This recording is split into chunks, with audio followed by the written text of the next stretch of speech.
Europa ha rechazado repetidamente la paz con Rusia en momentos en que existía la posibilidad de un acuerdo negociado, y esos rechazos han resultado profundamente contraproducentes. Desde el siglo XIX hasta la actualidad, las preocupaciones de seguridad de Rusia no se han tratado como intereses legítimos que deban negociarse dentro de un orden europeo más amplio, sino como transgresiones morales que deben resistirse, contenerse o superarse. Este patrón ha persistido a lo largo de regímenes rusos radicalmente distintos, zarista, soviético y postsoviético, lo que sugiere que el problema no reside principalmente en la ideología rusa, sino en la persistente negativa de Europa a reconocer a Rusia como un actor de seguridad legítimo y en pie de igualdad. Mi argumento no es que Rusia haya sido completamente benigna o digna de confianza. Más bien, sostengo que Europa ha aplicado de forma constante un doble rasero en la interpretación de la seguridad. Europa considera su propio uso de la fuerza, la construcción de alianzas y su influencia imperial o posimperial como algo normal y legítimo, mientras que interpreta comportamientos rusos comparables, especialmente cerca de las propias fronteras de Rusia, como intrínsecamente desestabilizadores e inválidos. Esta asimetría ha reducido el espacio diplomático, ha deslegitimado el compromiso y ha hecho la guerra más probable. Del mismo modo, este ciclo autodestructivo sigue siendo la característica definitoria de las relaciones entre Europa y Rusia en el siglo XXI.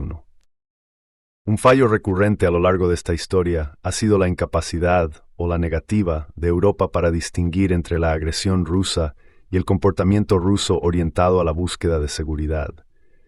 En varios periodos, las acciones que en Europa se interpretaron como prueba del expansionismo inherente de Rusia fueron desde la perspectiva de Moscú intentos de reducir su vulnerabilidad en un entorno percibido como cada vez más hostil. Mientras tanto, Europa interpretó de forma constante su propia construcción de alianzas, sus despliegues militares y la expansión de sus instituciones como medidas benignas y defensivas, incluso cuando éstas reducían directamente la profundidad estratégica rusa. Esta asimetría se encuentra en el núcleo del dilema de seguridad que ha derivado repetidamente en conflictos. La defensa de una parte se considera legítima, mientras que el temor de la otra se descarta como paranoia o mala fe. La rusofobia occidental no debe entenderse principalmente como una hostilidad emocional hacia los rusos o la cultura rusa. Más bien, actúa como un prejuicio estructural incrustado en el pensamiento de seguridad europeo. La suposición de que Rusia es la excepción a las normas diplomáticas habituales. Mientras que se presume que otras grandes potencias tienen intereses de seguridad legítimos que deben equilibrarse y tenerse en cuenta, los intereses de Rusia se consideran ilegítimos, salvo que se demuestre lo contrario. Esta suposición sobrevive a los cambios de régimen, ideología y liderazgo. Transforma los desacuerdos políticos en absolutos morales y convierte el compromiso en algo sospechoso. Como resultado, la rusofobia funciona menos como un sentimiento que como una distorsión sistémica, una que socava repetidamente la propia seguridad de Europa. Trazo este patrón a lo largo de 4 grandes arcos históricos.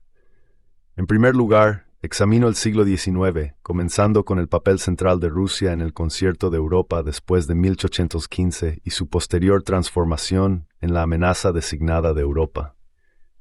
La guerra de Crimea surge como el trauma fundacional de la rusofobia moderna, una guerra de elección emprendida por Gran Bretaña y Francia a pesar de la posibilidad de un compromiso diplomático, impulsada por la hostilidad moralizada y la ansiedad imperial de Occidente, más que por una necesidad inevitable.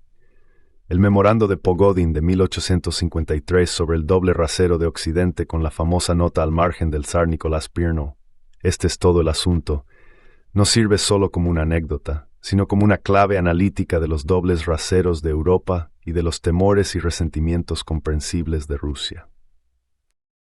En segundo lugar, me centro en los periodos revolucionario y de entreguerras, cuando Europa y Estados Unidos pasaron de la rivalidad con Rusia a la intervención directa en los asuntos internos rusos. Analizo en detalle las intervenciones militares occidentales durante la Guerra Civil Rusa, La negativa a integrar a la Unión Soviética en un sistema de seguridad colectiva duradero en las décadas de 1920 y 1930, y el fracaso catastrófico a la hora de aliarse contra el fascismo, basándome especialmente en el trabajo de archivo de Michael Javara Carly. El resultado no fue el contención del poder soviético, sino el colapso de la seguridad europea y la devastación del propio continente durante la Segunda Guerra Mundial. En tercer lugar, los primeros años de la Guerra Fría representaron lo que debería haber sido un momento decisivo de corrección. Sin embargo, Europa volvió a rechazar la paz cuando podría haberse asegurado. Aunque la Conferencia de Potsdam alcanzó un acuerdo sobre la desmilitarización de Alemania, Occidente posteriormente incumplió. 7 años más tarde, Occidente rechazó de manera similar la nota de Stalin, que ofrecía la reunificación alemana basada en la neutralidad. El rechazo de la reunificación por parte del canciller Adenauer, a pesar de las claras pruebas de que la oferta de Stalin era genuina, consolidó la división de Alemania tras la guerra, afianzó la confrontación entre bloques y condenó a Europa a décadas de militarización. Por último, analizo la era posterior a la Guerra Fría, cuando a Europa se le ofreció su oportunidad más clara de escapar de este ciclo destructivo. La visión de Gorbachov de un hogar europeo común y la Carta de París articularon un orden de seguridad basado en la inclusión y la indivisibilidad. En su lugar, Europa optó por la expansión de la OTAN, la asimetría institucional y una arquitectura de seguridad construida en torno a Rusia, en lugar de con ella. Esta elección no fue accidental. Reflejaba una gran estrategia anglo-estadounidense, articulada de forma más explícita por Zbigniew Brzezinski, que trataba a Eurasia como el escenario central de la competencia global y a Rusia como una potencia a la que había que impedir consolidar su seguridad o su influencia. Las consecuencias de este largo patrón de desprecio por las preocupaciones de seguridad de Rusia son ahora visibles con una claridad brutal. La guerra en Ucrania, el colapso del control de armas nucleares, los choques energéticos e industriales de Europa, la nueva carrera armamentística europea, la fragmentación política de la URSS y la pérdida de autonomía estratégica de Europa no son anomalías. Son los costes acumulados de 2 siglos de negativa de Europa a tomar en serio las preocupaciones de seguridad de Rusia. Mi conclusión es que la paz con Rusia no requiere una confianza ingenua. Requiere reconocer que una seguridad europea duradera no puede construirse negando la legitimidad de los intereses de seguridad rusos. Hasta que Europa abandone este reflejo, seguirá atrapada en un ciclo de rechazar la paz cuando está al alcance y pagar precios cada vez más altos por hacerlo. Los orígenes de la rusofobia estructural. El fracaso recurrente de Europa a la hora de construir la paz con Rusia no es principalmente producto de Putin, del comunismo, ni siquiera de la ideología del siglo XX. Es mucho más antiguo y es estructural. Repetidamente, las preocupaciones de seguridad de Rusia han sido tratadas por Europa no como intereses legítimos sujetos a negociación, sino como transgresiones morales. En este sentido, la historia comienza con la transformación de Rusia en el siglo XIX, de co-garante del equilibrio europeis nessa designe del continente. Tras la derrota de Napoleón en 1815, Rusia no era periférica a Europa, era central. Rusia soportó una parte decisiva de la carga en la derrota de Napoleón, y el zar fue uno de los principales artífices del acuerdo posterior a las guerras napoleónicas. El concierto de Europa se construyó sobre una proposición implícita. La paz requiere que las grandes potencias se acepten mutuamente como partes legítimas y que gestionen las crisis mediante la consulta, en lugar de recurrir a una demonización moralizada. Sin embargo, en el transcurso de una generación, una contraproposición ganó fuerza en la cultura política británica y francesa, que Rusia no era una gran potencia normal, sino un peligro civilizacional, cuyas demandas, incluso cuando eran locales y defensivas, debían considerarse intrínsecamente expansionistas y, por tanto, inaceptables. Ese cambio queda reflejado con una claridad extraordinaria en un documento destacado por Orlando Figes, en La Guerra de Crimea, una historia, 2010, escrito en el punto de inflexión entre la diplomacia y la guerra, el memorando de Mikhail Pogodin al zar Nicolás I en 1853. Pogodin enumera episodios de coerción occidental y violencia imperial, conquistas lejanas y guerras de elección, y los contrasta con la indignación europea ante las acciones rusas en regiones vecinas. Francia arrebata Argelia a Turquía e Inglaterra anexiona casi cada año otro principado indio. Nada de eso altera el equilibrio de poder, pero cuando Rusia ocupa Moldavia y Valaquia, aunque solo sea temporalmente, eso sí perturba el equilibrio de poder. Francia ocupa Roma y permanece allí varios años en tiempo de paz. Eso no cuenta, pero basta con que Rusia piense en ocupar Constantinopla para que la paz de Europa se vea amenazada. Los ingleses declaran la guerra a los chinos, que al parecer los han ofendido. Nadie tiene derecho a intervenir, pero Rusia está obligada a pedir permiso a Europa si se enfrenta a su vecino. Inglaterra amenaza a Grecia para sostener las falsas pretensiones de un miserable judío y quema su flota. Eso es una acción legítima, pero Rusia exige un tratado para proteger a millones de cristianos, y eso se considera un intento de reforzar su posición en Oriente a costa del equilibrio de poder. Pogodin concluye: no podemos esperar nada de Occidente salvo un odio y una malicia ciegos, a lo que Nicolás escribió célebremente al margen. Ese es precisamente el quid de la cuestión. El intercambio entre Pogodin y Nicolás es importante porque enmarca la patología recurrente que reaparece en cada episodio importante posterior. Europa insistiría repetidamente en la legitimidad universal de sus propias reivindicaciones de seguridad, mientras trataba las de Rusia como falsas o sospechosas. Esta postura genera un tipo particular de inestabilidad. Hace que el compromiso sea políticamente ilegítimo en las capitales occidentales. Pronto el colapso de la diplomacia, no porque un acuerdo sea imposible, sino porque con los intereses de Rusia se considera un error moral. La guerra de Crimea es la primera manifestación decisiva de esta dinámica. Aunque la crisis inmediata implicaba el declive del Imperio Otomano y disputas sobre lugares religiosos, el problema de fondo era si se permitiría a Rusia asegurar una posición reconocida en la esfera del Mar Negro y los Balcanes sin ser tratada como un depredador. Las reconstrucciones diplomáticas modernas destacan que la crisis de Crimea difería de las anteriores crisis orientales. Porque los hábitos de cooperación del GOI ya se estaban erosionando, y la opinión británica Zeitbeswording hacia una postura extremadamente antirrusa que reducía su margen para un acuerdo. Lo que hace que el episodio sea tan revelador es que existía la posibilidad de un resultado negociado. La Nota de Viena pretendía conciliar las preocupaciones rusas con la soberanía otomana y preservar la paz. Sin embargo, se vino abajo en medio de la desconfianza y de los incentivos políticos para la escalada. Siguió la guerra de Crimea. No fue necesaria, en un sentido estratégico estricto. Se volvió probable porque el compromiso británico y francés con Rusia se había vuelto políticamente tóxico. Las consecuencias fueron contraproducentes para Europa: enormes bajas, ninguna arquitectura de seguridad duradera y el afianzamiento de un reflejo ideológico que trataba a Rusia como la excepción a la negociación normal entre grandes potencias. En otras palabras, Europa no logró seguridad rechazando las preocupaciones de seguridad de Rusia. Más bien, creó un ciclo más de hostilidad que hizo más difíciles de gestionar las crisis posteriores. La Kempstomperizar de Occidente es Ruchevosmo. Este ciclo continuó hasta la ruptura revolucionaria de 1917. Cuando el tipo de régimen de Rusia cambió, Occidente no pasó de la rivalidad a la neutralidad. En su lugar, avanzó hacia la intervención activa, considerando intolerable la existencia de un Estado ruso soberano fuera de la tutela occidental.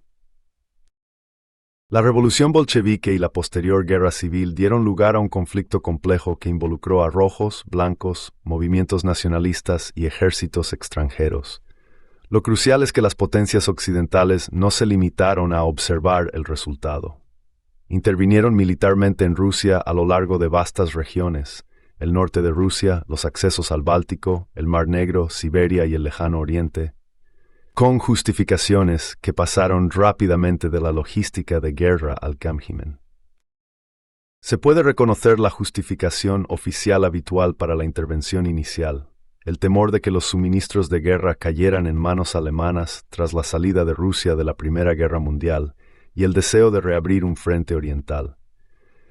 Sin embargo, una vez que Alemania se rindió en noviembre de 1918, la intervención no cesó, se transformó. Esta transformación explica por qué el episodio tiene tanta importancia.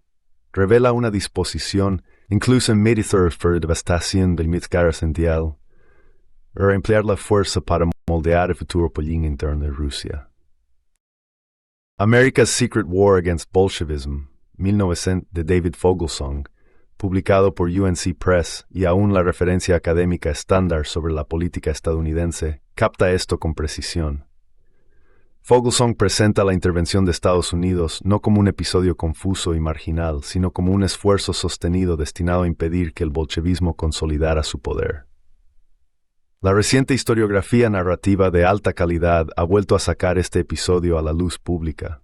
En particular, A Nasty Little War, 2024, de Anna Reid, describe la intervención occidental como un intento deliberado, aunque mal ejecutado, de derrocar la revolución bolchevique de 1917. El propio alcance geográfico resulta revelador, ya que socava las afirmaciones posteriores de Occidente de que los temores de Rusia eran mera paranoia. Las fuerzas aliadas desembarcaron en Arcángel y Murmansk para operar en el norte de Rusia. En Siberia entraron por Vladivostok y a lo largo de los corredores ferroviarios.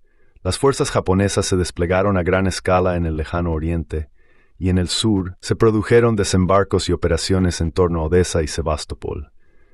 Incluso una visión general básica de las fechas y los escenarios de la intervención, desde noviembre de 1917 hasta principios de la década de 1920, demuestra la persistencia de la presencia extranjera y la inmensidad de su alcance. Tampoco se trataba simplemente de un consejo o de una presencia simbólica. Las fuerzas occidentales suministraron, armaron y, en algunos casos, supervisaron de manera efectiva a las formaciones blancas. Las potencias intervinientes quedaron atrapadas en la fealdad moral y política de la política blanca, incluidos los programas reaccionarios y las atrocidades violentas. Esta realidad hace que el episodio sea especialmente corrosivo para las narrativas morales de Occidente. El Occidente no solo se opuso al bolchevismo, a menudo lo hizo alineándose con fuerzas cuya brutalidad y objetivos bélicos resultaban difíciles de conciliar con las posteriores pretensiones occidentales de legitimidad liberal. Desde la perspectiva de Moscú, esta intervención confirmó la advertencia emitida por Pogodin décadas antes. Europa y Estados Unidos estaban dispuestos a usar la fuerza para decidir si se permitiría que Rusia existiera como una potencia autónoma. Este episodio se convirtió en un elemento fundamental de la memoria soviética, reforzando la convicción de que las potencias occidentales habían intentado estrangular la revolución en su cuna. Demostró que la retórica moral occidental sobre la paz y el orden coexistir sin dificultad con campañas coercitivas cuando estaba en juego la soberanía rusa. La intervención también produjo una consecuencia de segundo orden decisiva. Al involucrarse en la guerra civil rusa, Occidente fortaleció inadvertidamente la legitimidad bolchevique en el ámbito interno. La presencia de ejércitos extranjeros y de fuerzas blancas respaldadas por potencias foráneas permitió a los bolcheviques afirmar que estaban defendiendo la independencia rusa frente al cerco imperial. Los relatos históricos señalan de forma constante lo eficazmente que los bolcheviques aprovecharon la presencia aliada para fines de propaganda y legitimación. En Osikresparpaab, el intento de romper el bolchevismo ayudó a consolidar el mismo régimen que se pretendía destruir. Esta dinámica revela el ciclo preciso de la historia. La rusofobia resulta estratégicamente contraproducente para Europa. Empuja a las potencias occidentales hacia políticas coercitivas que no resuelven el problema, sino que lo agravan. Genera agravios y temores de seguridad en Rusia que los líderes occidentales posteriores descartarán como paranoia irracional. Además, reduce el margen diplomático futuro al enseñar a Rusia, independientemente de su régimen, que las promesas occidentales de acuerdo pueden ser insinceras. A comienzos de la década de 1920, cuando las fuerzas extranjeras se retiraban y el Estado soviético se consolidaba, Europa ya había tomado dos decisiones fatales que resonarían durante el siglo siguiente. En primer lugar, había contribuido a fomentar una cultura política que transformaba disputas manejables, como la crisis de Crimea, en grandes guerras, al negarse a tratar los intereses rusos como legítimos. En segundo lugar, demostró mediante la intervención militar su disposición a usar la fuerza no solo para contrarrestar la expansión rusa, sino también para moldear la soberanía y los resultados del régimen ruso. Estas decisiones no estabilizaron Europa, más bien sembraron las semillas de catástrofes posteriores. El colapso del sistema de seguridad colectiva entre guerras, la militarización permanente de la Guerra Fría y el breitar l'escalor från truthreisen det sword bring närvarkard. Seguridad colectiva y elección contra Raud. A mediados de la década de 1920, Europa se enfrentaba a una Rusia que había sobrevivido a todos los intentos: revolución, guerra civil, hambruna e intervención militar extranjera directa de destruirla. El Estado soviético que surgió era pobre, traumatizado y profundamente desconfiado, pero también inconfundiblemente soberano. En ese momento preciso, Europa se encontró ante una elección que se repetiría una y otra vez: tratar a esa Rusia como un actor legítimo de seguridad cuyos intereses debían incorporarse al orden europeo, o como un eterno extraño cuyas preocupaciones podían ser ignoradas, aplazadas o anuladas. Europa eligió lo segundo, y los costes resultaron enormes. El legado de las intervenciones aliadas durante la Guerra Civil Rusa proyectó una larga sombra sobre toda la diplomacia posterior. Desde la perspectiva de Moscú, Europa no solo había discrepado con la ideología bolchevique, había intentado decidir por la fuerza el futuro político interno de Rusia. Esta experiencia fue profundamente significativa. Moldeó las suposiciones soviéticas sobre las intenciones de Occidente y generó un profundo escepticismo hacia sus garantías. En lugar de reconocer esta historia y buscar la reconciliación, la diplomacia europea a menudo actuó como si la desconfianza soviética fuera irracional, un patrón que persistiría durante la Guerra Fría y más allá. A lo largo de la década de 1920, Europa osciló entre el compromiso táctico y la exclusión estratégica. Tratados como el de Rapallo, 1022, demostraron que Alemania, convertida en paria tras Versalles, podía relacionarse de forma pragmática con la Rusia soviética. Sin embargo, para Gran Bretaña y Francia, el acercamiento a Moscú siguió siendo provisional e instrumental. La URSS era tolerada cuando servía a los intereses británicos y franceses. No se hizo ningún esfuerzo por integrar a Rusia en una arquitectura segura duradera en condiciones de hostilidad. Esta ambivalencia se endureció hasta convertirse en algo mucho más peligroso y autodestructivo en la década de 1930. Mientras el ascenso de Hitler suponía una amenaza existencial para Europa, las principales potencias del continente trataron repetidamente el bolchevismo como el mayor peligro. Esto no fue solo retórico, influyó en decisiones políticas concretas, alianzas que no se forjaron, garantías que se retrasaron y una disuasión que se vio socavada. Es esencial subrayar que esto no fue simplemente un fracaso angloamericano, ni una historia en la que Europa fuera arrastrada pasivamente por corrientes ideológicas. Los gobiernos europeos ejercieron su propia capacidad de decisión, y lo hicieron de manera decisiva, aunque desastrosa. Francia, Gran Bretaña y Polonia tomaron repetidamente decisiones estratégicas que excluyeron a la Unión Soviética de los acuerdos de seguridad europeos, incluso cuando la participación soviética habría reforzado la disuasión frente a la Alemania de Hitler. Los dirigentes franceses preferían un sistema de garantías bilaterales en Europa del Este que preservara la influencia francesa, pero evitara la integración en materia de seguridad con Moscú. Polonia, con el respaldo tácito de Londres y París, se negó a conceder derechos de tránsito a las fuerzas soviéticas incluso para defender Checoslovaquia, priorizando su temor a la presencia soviética por encima del peligro inminente de la agresión alemana. No fueron decisiones menores. Reflejaban una preferencia europea por gestionar el revisionismo hitleriano antes que incorporar el poder soviético, y por arriesgar la expansión nazi en lugar de legitimar a Rusia como socio en materia de seguridad. En este sentido, Europa no solo fracasó en construir una seguridad colectiva con Rusia, eligió activamente seguridad alternativa que excluía a Rusia en última instancia, se derrumbó bajo sus propias contradicciones. Aquí el trabajo de archivo de Michael Jabara Carli resulta decisivo. Su investigación demuestra que la Unión Soviética, especialmente bajo el comisario de Asuntos Exteriores Maxim Litvinov, realizó esfuerzos sostenidos, explícitos y bien documentados para construir un sistema de seguridad colectiva contra la Alemania nazi. No se trataba de gestos vagos.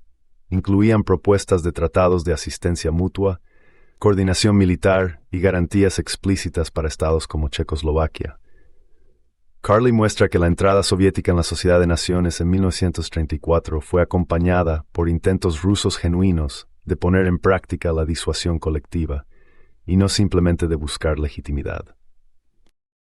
Sin embargo, estos esfuerzos chocaron con una jerarquía ideológica occidental en la que el anticomunismo prevalecía sobre el antifascismo. En Londres y París, las élites políticas temían que una alianza con Moscú legitimara el bolchevismo tanto a nivel interno como internacional. Como documenta Carli, los responsables políticos británicos y franceses se preocuparon repetidamente menos por las amenazas de Hitler que por las consecuencias políticas de cooperar con la URSS. La Unión Soviética fue tratada no como un socio necesario frente a una amenaza común, sino como un lastre cuya inclusión contaminaría la política europea. Esta jerarquía tuvo profundas consecuencias estratégicas. La política de apaciguamiento hacia Alemania no fue simplemente una mala interpretación de Hitler. Fue el producto de una visión del mundo que consideraba el revisionismo nazi como potencialmente manejable, mientras veía el poder soviético como intrínsecamente subversivo. La negativa de Polonia a permitir el tránsito de tropas soviéticas para defender Checoslovaquia, mantenida con el apoyo tácito de Occidente, es emblemática. Los estados europeos prefirieron el riesgo de la agresión alemana a la certeza de la implicación soviética, incluso cuando esta implicación soviética era explícitamente defensiva. La culminación de este fracaso llegó en 1939. Las negociaciones anglo-francesas con la Unión Soviética en Moscú no fueron saboteadas por la duplicidad soviética, contrariamente a lo que sostiene la mitología posterior. Fracasaron porque Gran Bretaña y Francia no estaban dispuestas a asumir compromisos vinculantes ni a reconocer a la URSS como un socio militar igual. La reconstrucción de Carli muestra que las delegaciones occidentales en Moscú llegaron sin autoridad para negociar, sin sentido de urgencia y sin respaldo político para concluir una alianza real. Cuando los soviéticos preguntaron repetidamente la cuestión esencial de toda alianza, ¿están dispuestos a actuar? La respuesta, en la práctica, fue no. El pacto Molotov-Ribbentrop que siguió se ha utilizado desde entonces como justificación retroactiva de la desconfianza occidental. El trabajo de Carli invierte esa lógica. El pacto no fue la causa del fracaso de Europa, fue la consecuencia. Surgió tras años de negativa de Occidente a construir una seguridad colectiva con Rusia. Fue una decisión brutal, cínica y trágica, pero tomada en un contexto en el que Gran Bretaña, Francia y Polonia ya habían rechazado la paz con Rusia en la única forma que podría haber detenido a Hitler. El resultado fue catastrófico. Europa pagó el precio no solo en sangre y destrucción, sino también en la pérdida de su capacidad de decisión. La guerra que Europa no logró evitar destruyó su poder, agotó sus sociedades y redujo el continente al principal campo de batalla de la rivalidad entre superpotencias. Una vez más, rechazar la paz con Rusia no generó seguridad, produjo una guerra mucho peor en condiciones mucho más adversas. Cabría haber esperado que la magnitud mesta este desastre que habría obligado a replantear a Europa foca de Europa de Rusia de 1945. No fue así. De Potsdam a la OTAN, la arquitectura de la exclusión. Los años inmediatamente posteriores a la guerra estuvieron marcados por una rápida transición de la alianza a la confrontación. Incluso antes de la rendición de Alemania, Churchill sorprendió al instruir a los planificadores militares británicos para que consideraran un conflicto inmediato con la Unión Soviética. Operación Impensable, redactada en 1945, preveía utilizar el poder anglo-estadounidense e incluso unidades alemanas rearmadas para imponer la voluntad de Occidente sobre Rusia en 1945 o poco después. Aunque el plan se consideró militarmente irrealizable y finalmente se archivó, su mera existencia revela hasta qué punto se había arraigado la idea de que el poder ruso era ilegítimo y debía ser limitado por la fuerza si fuera necesario. La diplomacia occidental con la Unión Soviética fracasó de manera similar.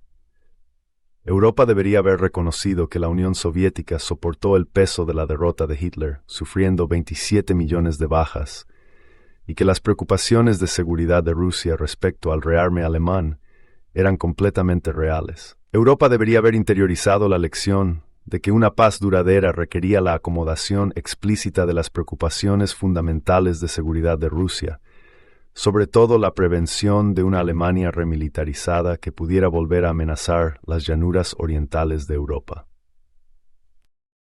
En términos diplomáticos formales, esa lección fue aceptada inicialmente.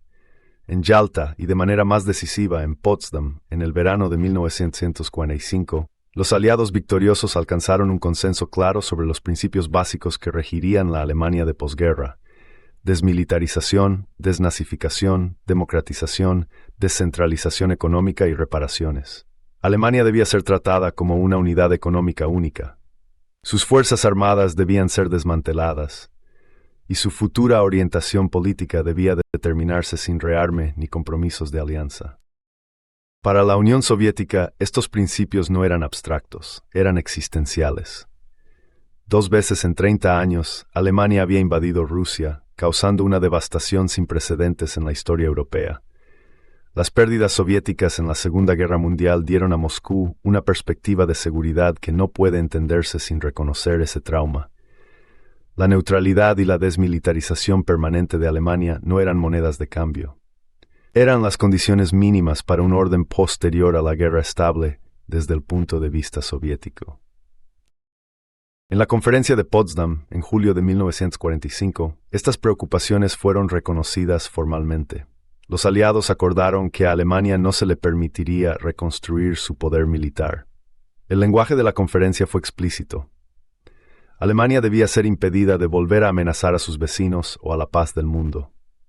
La Unión Soviética aceptó la división temporal de Alemania en zonas de ocupación precisamente porque esta división se planteó como una necesidad administrativa, no como un acuerdo geopolítico permanente. Sin embargo, casi de inmediato, las potencias occidentales empezaron a reinterpretar y luego a desmantelar discretamente esos compromisos. El cambio se produjo porque las prioridades estratégicas de Estados Unidos y del Reino Unido habían variado, como demuestra Melvin Leffler en A Preponderance of Power, 1992. Los planificadores estadounidenses llegaron rápidamente a considerar la recuperación económica alemana y su alineamiento político con Occidente como más importantes que mantener una Alemania desmilitarizada aceptable para Moscú. La Unión Soviética, que antes había sido un aliado indispensable, fue reinterpretada como un posible adversario cuya influencia en Europa debía ser contenida.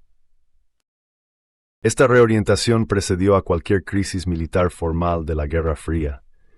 Mucho antes del bloqueo de Berlín, la política occidental comenzó a consolidar las zonas occidentales económica y políticamente. La creación de la bizona en 1947, seguida de la trizona, contradijo directamente el principio de Potsdam de que Alemania sería tratada como una unidad económica única. La introducción de una moneda separada en las zonas occidentales en 1948 no fue un ajuste técnico. Fue un acto político decisivo que hizo que la división alemana fuera funcionalmente irreversible. Desde la perspectiva de Moscú, estos pasos fueron revisiones unilaterales del acuerdo de posguerra. La respuesta soviética, el bloqueo de Berlín, se ha presentado a menudo como el primer acto de agresión de la Guerra Fría. Sin embargo, en su contexto, parece menos un intento de apoderarse del Berlín occidental que un esfuerzo coercitivo para forzar el regreso a la administración de las 4 potencias y evitar la consolidación de un Estado alemán occidental separado. Independientemente de si se considera el bloqueo una decisión acertada, su lógica se basaba en el temor de que el marco de Potsdam estuviera siendo desmantelado por Occidente sin negociación. Aunque el puente aéreo resolvió la crisis inmediata, no abordó la cuestión de fondo: el abandono de una Alemania unificada y desmilitarizada. La ruptura decisiva se produjo con el estallido de la Guerra de Corea en 1950. En Washington, el conflicto no se interpretó como una guerra regional con causas específicas, sino como una prueba de una ofensiva comunista mundial monolítica. Esta interpretación reduccionista tuvo profundas consecuencias para Europa. Proporcionó una sólida justificación política para el rearme de Alemania Occidental, algo que solo unos años antes se había descartado explícitamente. La lógica se formuló ahora en términos tajantes. Sin la participación militar alemana, y occidental no podía ser defendida. Este momento fue un punto de inflexión. La remilitarización de Alemania Occidental no fue impuesta por la acción soviética en Europa. Fue una elección estratégica tomada por Estados Unidos y sus aliados en respuesta a un marco globalizado de Guerra Fría que los propios estadounidenses habían construido. Reino Unido y Francia, a pesar de sus profundas inquietudes históricas sobre el poder alemán, cedieron ante la presión estadounidense. Cuando fracasó la propuesta de la Comunidad Europea de Defensa, un medio para controlar el rearme alemán, la solución adoptada fue aún más trascendental: la adhesión de Alemania Occidental a la OTAN en 1955. Desde la perspectiva soviética, esto representó el colapso definitivo del Acuerdo de Potsdam. Alemania ya no era neutral, ya no estaba desmilitarizada, ahora formaba parte de una alianza militar explícitamente orientada contra la URSS. Este era precisamente el resultado que los dirigentes soviéticos habían tratado de evitar desde 1945 y que el Acuerdo de Potsdam había sido diseñado para impedir. Es esencial subrayar la secuencia, ya que a menudo se malinterpreta o se invierte. La división y la remilitarización de Alemania no fueron el resultado de acciones rusas. Cuando Stalin hizo su oferta de 1952 para la reunificación alemana basada en la neutralidad, las potencias occidentales ya habían puesto a Alemania en el camino hacia la integración en una alianza y el rearme. La nota de Stalin no fue un intento de desbaratar una Alemania neutral. Slå in town dokumentor y finalmente de revertir un proceso que es estor marchi. Vista desde esta perspectiva, la resolución temprana de la Guerra Fría no parece una respuesta inevitable a la intransigencia soviética, sino otro ejemplo de cómo Europa y Estados Unidos decidieron subordinar las preocupaciones de seguridad rusas a la arquitectura de la alianza de la OTAN. La neutralidad de Alemania no fue rechazada porque resultara inviable. Se rechazó porque entre conflicto con una visión estratégica occidental que priorizaba la cohesión del bloque y el liderazgo estadounidense y por encima de un orden de seguridad inclusivo. Los costes de esta decisión fueron inmensos y duraderos. La división de Alemania se convirtió en la línea de fractura central de la Guerra Fría. Europa quedó permanentemente militarizada y se desplegaron armas nucleares por todo el continente. La seguridad europea se externalizó a Washington, con toda la dependencia estratégica que ello implicaba. Además, la convicción soviética que existirá interpretaría cuando resolver con Percy Stevis reforzada. Este contexto es indispensable para comprender la nota de Stalin de 1952.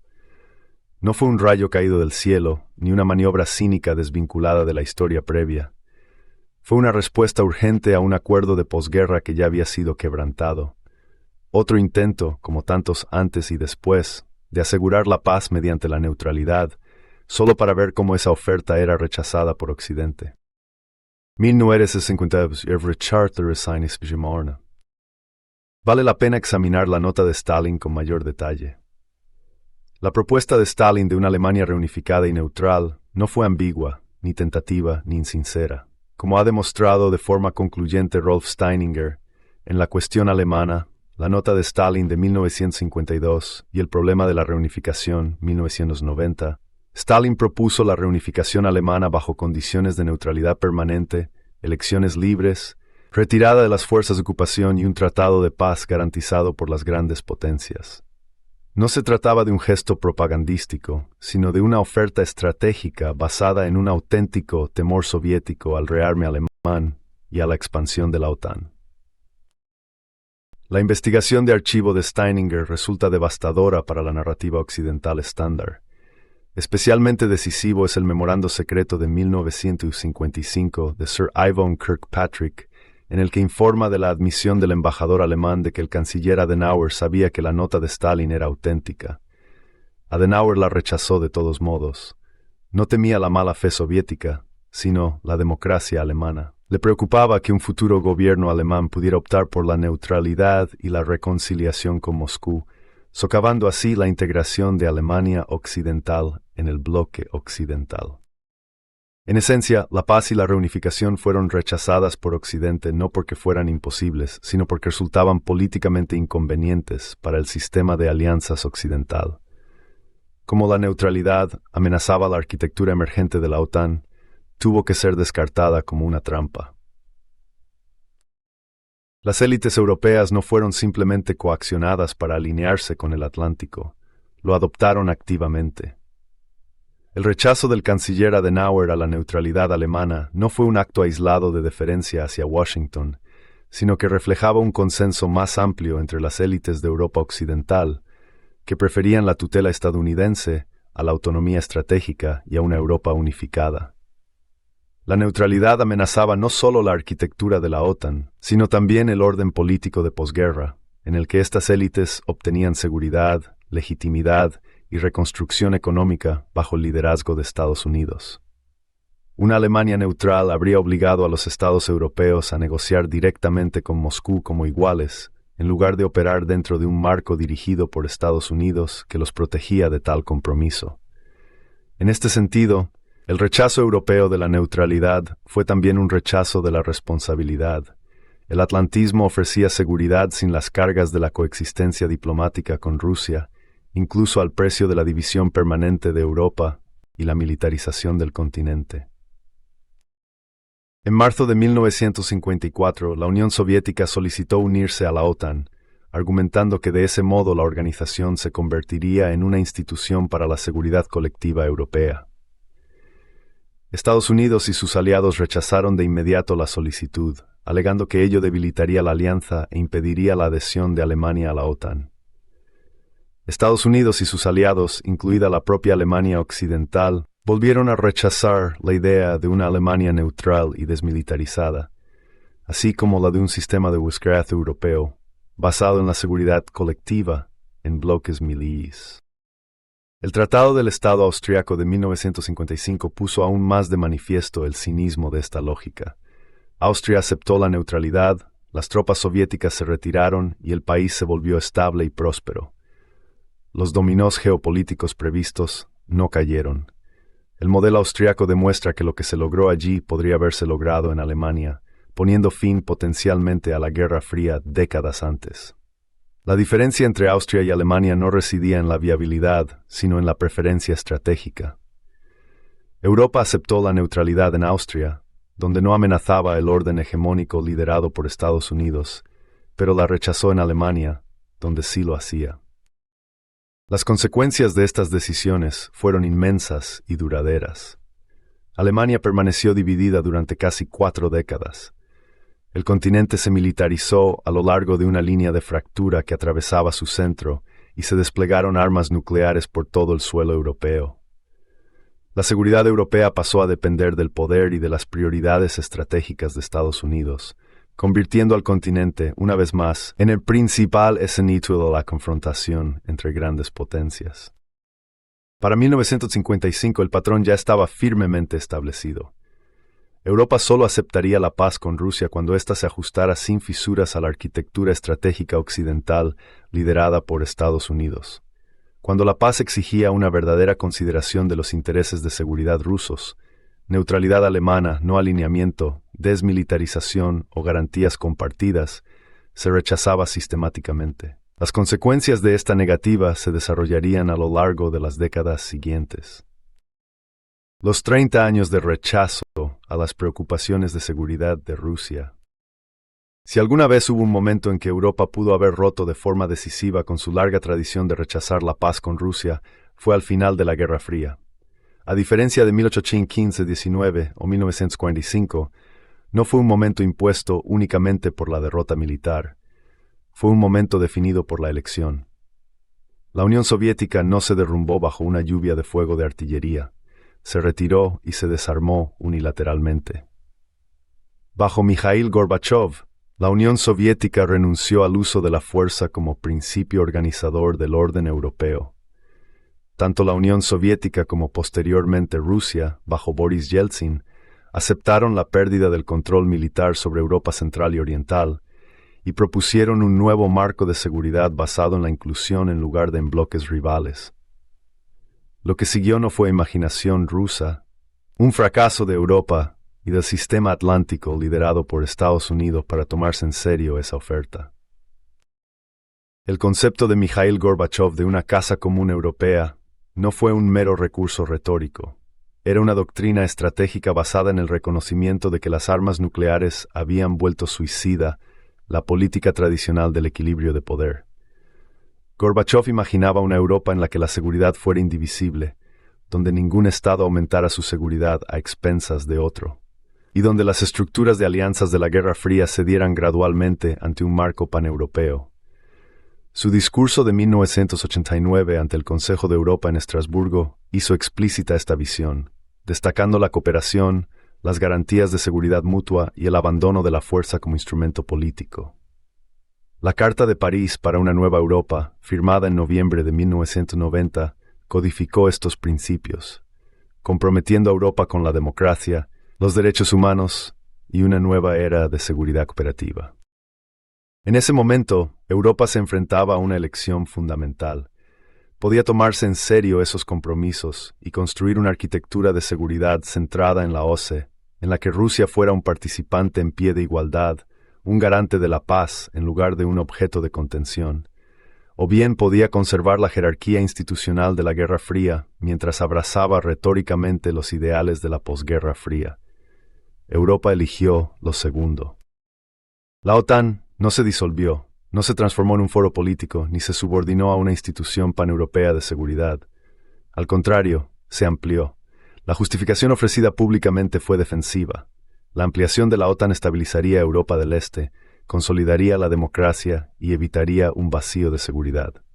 Sin embargo, esta explicación ignoraba un hecho crucial que Rusia expresó repetidamente y que los responsables políticos occidentales reconocían en privado.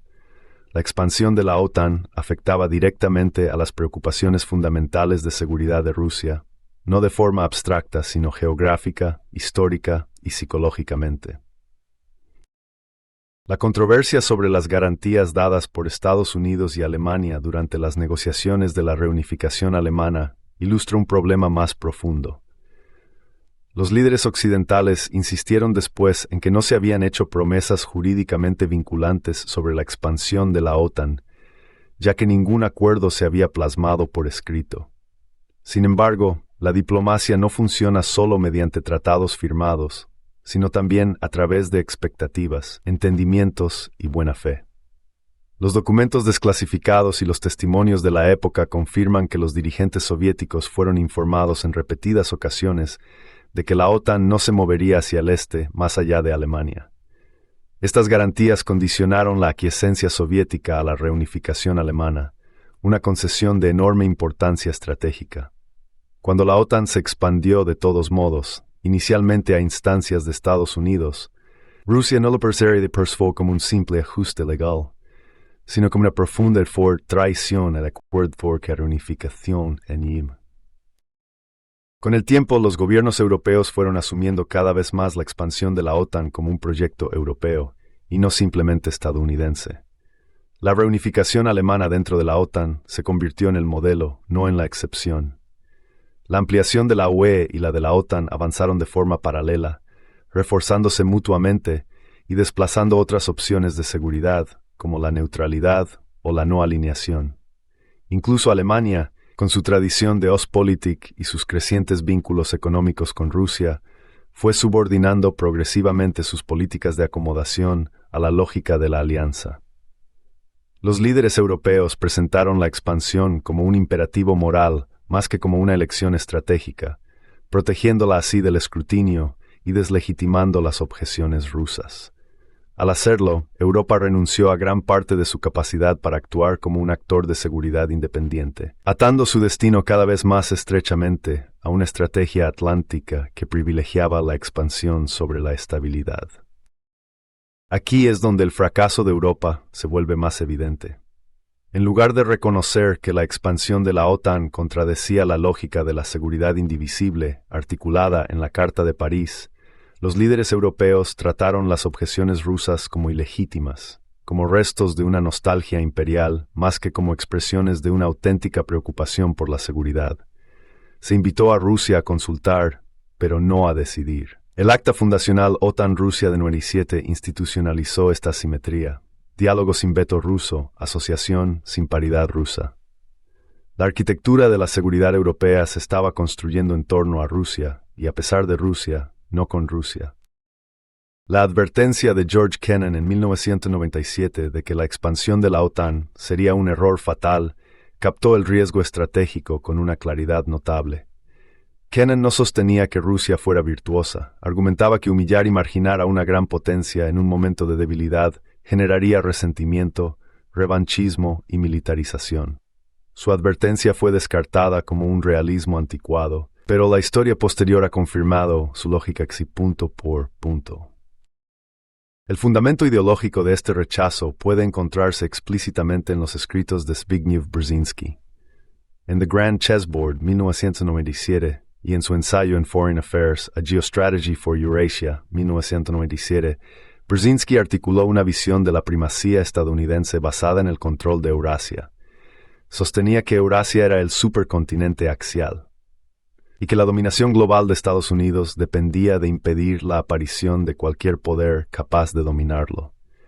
En este marco, Ucrania no era simplemente un estado soberano con su propia trayectoria, era un pivote geopolítico. Sin Ucrania, escribió Brzezinski célebremente, Rusia deja de ser un imperio. No se trataba de una digresión académica, era una declaración programática de la gran estrategia imperial de Estados Unidos. En una visión del mundo de este tipo, las preocupaciones de seguridad de Rusia no son intereses legítimos que deban ser atendidos en nombre de la paz, sino obstáculos que deben superarse en nombre de la primacía estadounidense. Europa, profundamente integrada en el sistema atlántico y dependiente de las garantías de seguridad de Estados Unidos, interiorizó esta lógica, a menudo sin reconocer todas sus implicaciones. El resultado fue una política de seguridad europea que privilegió sistemáticamente la expansión de la alianza sobre la estabilidad y la señalización moral sobre un acuerdo duradero. Las consecuencias se hicieron inconfundibles en 2008. En la cumbre de la OTAN en Bucarest, la alianza declaró que Ucrania y Georgia se convertirán en miembros de la OTAN. Esta declaración no fue acompañada de un calendario claro, pero su significado político era inequívoco. Cruzaba lo que los funcionarios rusos de todo el espectro político habían descrito durante mucho tiempo como una línea roja. Que esto se entendía de antemano es indiscutible. William Burns, entonces embajador de Estados Unidos en Moscú, informó en un cable titulado Niet means Niet, que la adhesión de Ucrania a la OTAN se percibía en Rusia como una amenaza existencial, que unía a liberales, nacionalistas y sectores duros por igual. La advertencia fue explícita, se ignoró. Desde la perspectiva de Rusia, el patrón era ya inconfundible. Europa y Estados Unidos invocaban el lenguaje de las normas y la soberanía cuando les convenía, pero desestimaban las preocupaciones fundamentales de seguridad de Rusia como ilegítimas.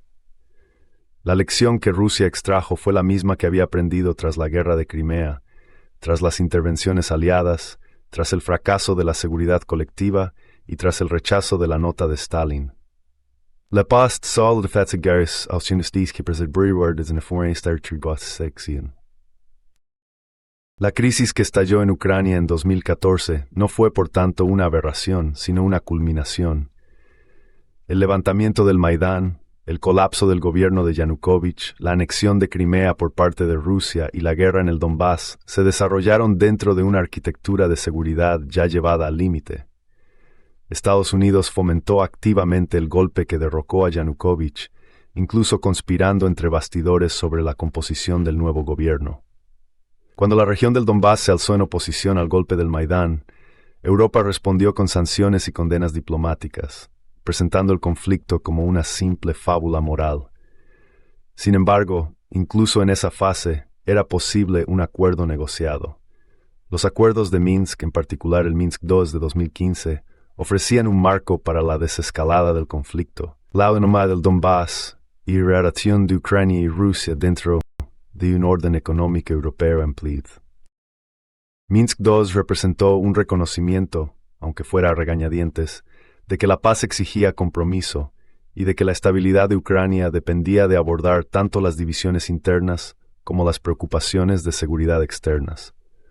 Lo que finalmente destruyó Minsk II fue la resistencia de Occidente. Cuando los líderes occidentales sugirieron más tarde que Minsk II había servido principalmente para ganar tiempo y permitir que Ucrania se fortaleciera militarmente, el daño estratégico fue grave. Desde la perspectiva de Moscú, esto confirmó la sospecha de que la diplomacia occidental era cínica e instrumental más que sincera, que los acuerdos no estaban destinados a aplicarse, sino solo a gestionar la apariencia. Para 2021, la arquitectura de seguridad europea se había vuelto insostenible. Rusia presentó borradores de propuestas que pedían negociaciones sobre la expansión de la OTAN, el despliegue de misiles y los ejercicios militares, precisamente los temas sobre los que había advertido durante décadas. Estas propuestas fueron rechazadas de plano por Estados Unidos y la OTAN. La expansión de la OTAN se declaró no negociable. Una vez más, Europa y Estados Unidos tenían que ser preferibles a streng modrelser que apía asuntos de negociación. La guerra suo. Cuando las fuerzas rusas entraron en Ucrania en febrero de 2022, Europa describió la invasión como no provocada. Aunque esta absurda descripción pueda servir a una narrativa propagandística, oscurece por completo la historia. La acción rusa no surgió de un vacío. Surgió de un orden de seguridad que había rechazado sistemáticamente integrar las preocupaciones de Rusia y de un proceso diplomático que había descartado la negociación sobre los asuntos que más importaban a Rusia. Aún así, la paz no era imposible. En marzo y abril de 2022, Rusia y Ucrania participaron en negociaciones en Estambul que dieron lugar a un borrador detallado de un marco de acuerdo. Ucrania propuso una neutralidad permanente con garantías internacionales de seguridad. Rusia aceptó el principio. El marco abordaba limitaciones de fuerzas, garantías y un proceso más largo para las cuestiones territoriales. No eran documentos fantasiosos. Eran borradores serios que refieren etapas del campo de batalla y las limitaciones estructurales de la geografía. Sin embargo, las conversaciones de Estambul se derrumbaron cuando Estados Unidos y el Reino Unido intervinieron y dijeron a Ucrania que no firmara. Como explicó más tarde Boris Johnson, estaba en juego nada menos que la hegemonía occidental. El colapso del proceso de Estambul demuestra de forma concreta que la paz en Ucrania era posible poco después del inicio de la operación militar especial de Rusia. El acuerdo fue redactado y casi completado, solo para ser abandonado a instancias de Estados Unidos y el Reino Unido. Para 2025, la sombría ironía se hizo evidente. El mismo marco de Estambul resurgió como punto de referencia en los renovados esfuerzos diplomáticos. Tras un inmenso derramamiento de sangre, la diplomacia volvió a girar hacia un compromiso plausible. Este es un patrón familiar en las guerras marcadas por dilemas de seguridad. Los acuerdos tempranos que se rechazan por prematuros reaparecen más tarde como trágicas necesidades. Sin embargo, incluso ahora, Europa se resiste a una paz negociada. Para Europa, los costes de esta prolongada negativa a tomarse en serio las preocupaciones de seguridad de Rusia son ahora inevitables y enormes. Europa ha sufrido graves pérdidas económicas debido a la interrupción del suministro energético y a las presiones de desindustrialización. Se ha comprometido con un rearme a largo plazo que conlleva profundas consecuencias fiscales, sociales y políticas. La cohesión política dentro de las sociedades europeas está gravemente deteriorada por la presión de la inflación, las tensiones migratorias, el cansancio ante la guerra y las divergencias entre los gobiernos europeos. La autonomía estratégica de Europa se ha reducido, ya que el continente vuelve a convertirse en el principal escenario de la confrontación entre grandes potencias, en lugar de ser un polo independiente. Quizás de forma más peligrosa, el riesgo nuclear ha vuelto al centro de los cálculos de seguridad europeos.